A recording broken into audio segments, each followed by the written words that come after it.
साहित्य पंढरी. खर तर शांती ब्रह्म एकनाथ महाराजांनी आपले सद्गुरू जनार्दन स्वामी यांच्याकडून परमात्म्याला आत्मज्ञानानं, आत्मबोधानं, आत्मदर्शनानं, आत्मानुभूतीनं पाहिलं, तेव्हा खऱ्या अर्थानं त्यांनी जगापुढे भारूड रूपी अभंगातून गायलं सुद्धा. आणि म्हणून नाथ महाराज म्हणतात, नातांच्या घरची उलटीच खून, पाण्याला मोठी लागली तहान. जनरली आम्हाला जीव जंतूंना जेव्हा तहान लागते तेव्हा पाण्याची लागते, परंतु नाथ महाराज म्हणतायत की आज मला जनार्दन स्वामींच्या कृपेनं कळालं की पाण्यालाच तहान लागलेली आहे. ती कसली तहान? तर आत्मचैतन्य रूपी पाण्याला परमात्म्याला भेटण्याची तहान लागलेली आहे, नाथ महाराज म्हणतात. आणि म्हणून आज म्या बाई नवल देखिले, वळचणीचे पाणी आड्याला गेले. आज म्या बाई नवल, नवल म्हणजे आश्चर्य पाहिलं म्हणतात नाथ महाराज. आज म्या बाई नवल देखिले, वळचणीचे, जनरली वळचणीचं पाणी आड्याला जात नाही तर आड्याचं पाणी वळचणीला येतं. पण नाथ महाराज म्हणतात इथे परमात्म्याचा अंश आत्मा म्हणजे वळचणीचा पाण्याचा जो थेंब आहे आत्मा, तो आड्याला म्हणजे परमात्मा रूपी आड्याला भेटला म्हणतात. आज म्या बाई नवल देखिले, वळचणीचे पाणी आड्याला गेले. पुढं ते म्हणतात, आतमध्ये घागर बाहेर पाणी, पाण्याला पाणी आले मिळूनी.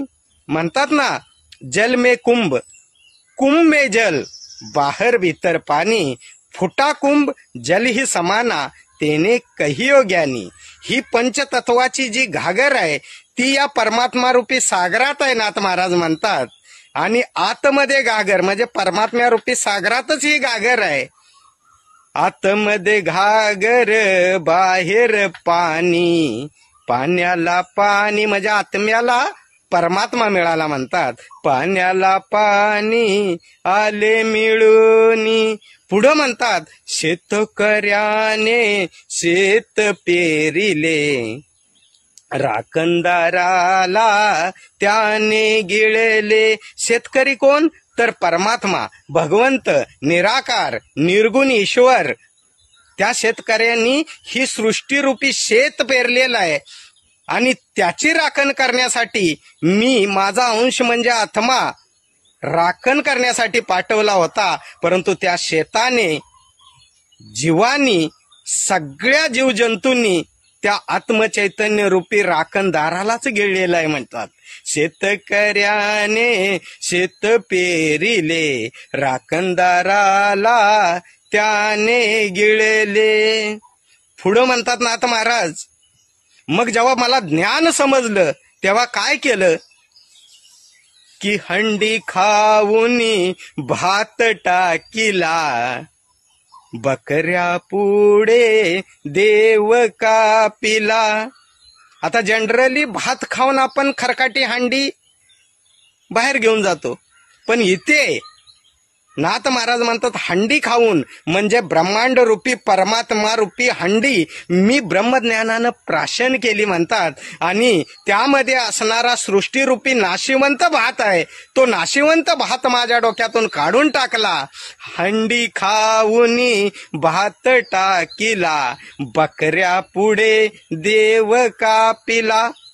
कापणं म्हणजे वेगळं करून दाखवणं, म्हणजे सूर्यचंद्र तारे, जीव, वायू, आकाश, धरती, अग्नी, पाणी किंवा पृथ्वी, अग्नी, पाणी, वायू आणि आकाश हे पंचतत्वाची सृष्टी ही देवापासून वेगळी करून जनार्दन स्वामींनी दाखवली. आणि माझ्यासारख्या बकऱ्या पुढे, अज्ञानापुढे, आपण सहज म्हणतो ना, काय यार त्याला कोणी पण येतं आणि बकरा बनवतं. बकरा म्हणजे अज्ञान. आणि या अज्ञानापुढे खऱ्या अर्थानं जनार्दन स्वामींनी माया वेगळी केली आणि ब्रह्म उघड करून दाखवलं, म्हणजेच देव वेगळा करून दाखवला. कुणापुढे? या बकऱ्यापुढे. जनरली देवापुढे लोक बकरा कापतात, इथे बकऱ्यापुढे म्हणजे माझ्या अज्ञानापुढे, अज्ञानरूपी बकऱ्यापुढे जनार्दन स्वामींनी देव वेगळा करून दाखवला. म्हणजे बकऱ्यापुढे देव कापिला असं म्हणतात नाथ महाराज, की देव वेगळा करून दाखवला. एका जनार्दनी मार्ग हा उलटा, जो जाणेल तो गुरु घरचा बेटा. पटतंय ना? अहो पटत असेल ना तर लाईक करा, सबस्क्राईब करा आणि शेअर सुद्धा जरूर करा. पटतंय ना? पटायलाच पाहिजे. राम कृष्ण हरी.